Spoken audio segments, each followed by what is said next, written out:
વાતાવરણમાં થતા બદલાવની સીધી અસર આપણા સ્વાસ્થ્ય પર પડતી હોય છે. તેમાં પણ આજકાલ વાળને લગતી સમસ્યા વધુ જોવા મળે છે, જેમાં ડેન્ડ્રફના કારણે ખંજવાળ આવી, વાળ ખરવા જેવી અનેક સમસ્યા સર્જાય છે.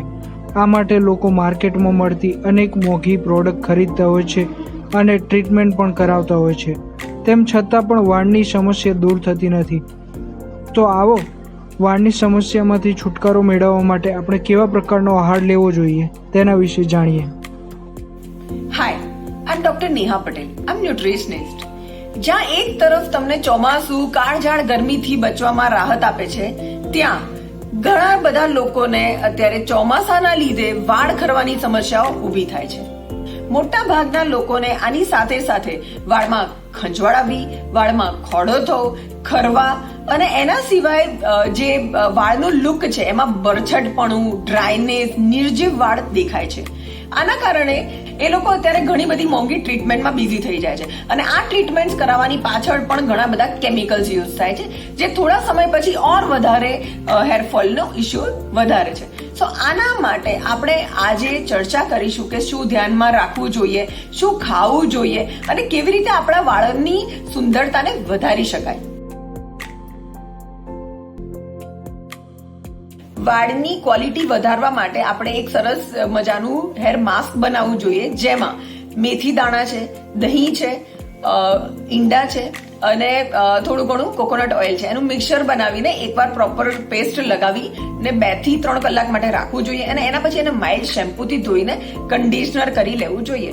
આ થઈ વાળની બહારથી માવજત. હવે અંદરથી શું ખોરાક લેવો જોઈએ એના પર ચર્ચા કરીશું. સૌથી મોટી વાત છે પ્રોટીન. પ્રોટીનથી જ વાળ બનેલા છે. તો પ્રોટીન માટે આપણે શું ખાવું જોઈએ?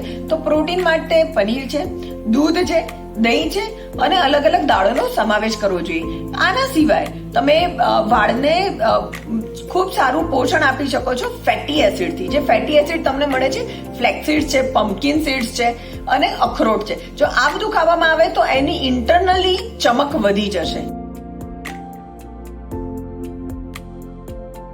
આના સિવાય અગર વાત કરીશું તો અલગ અલગ બી કોમ્પ્લેક્સ ને અલગ અલગ વિટામિન્સ અને મિનરલ્સ જે તમને પુષ્કળ પ્રમાણમાં મળી જશે અગર તમે દિવસમાં 2 થી 3 વખત લીલા શાકભાજી ખાશો કે સારા જે સિઝનલ ફ્રૂટ્સ આવી રહ્યા છે અત્યારે, પેર છે, રાસબેરીઝ છે, જાંબુ છે, જો આ બધાનો ઉપયોગ કરીશું તો પણ વિટામિન્સ એવા સરસ મળી જશે અને એન્ટીઓક્સિડન્ટ્સ પણ વધવા લાગશે, જેનાથી તમારા વાળ ખરતા ઓછા થઈ જશે અને ઓવરઓલ તમારા વાળની હેલ્થ વધારે સારી થશે અને મજબૂત પણ બની શકે છે.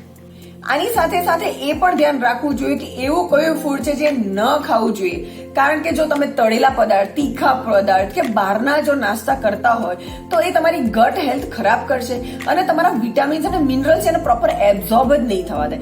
જો પ્રોપર એબ્ઝોર્પ્શન નહીં થાય તો એ તમારું લેખે જ નહીં લાગે જે તમે સારું પણ ખાધું હશે સાથે. તો આવું બધું અટકાવવું જોઈએ. બેકરી છે, શુગર છે, આ બધાનું પ્રમાણ ઓછું કરવું જોઈએ અને તમારી વાળને હેલ્થ વધારવા માટે આ બધું ઓછું કરીને બીજું બધું હેલ્ધી ફૂડ છે જે વિટામિન્સ મિનરલ્સથી ભરપૂર છે એનો સમાવેશ વધારવો જોઈએ.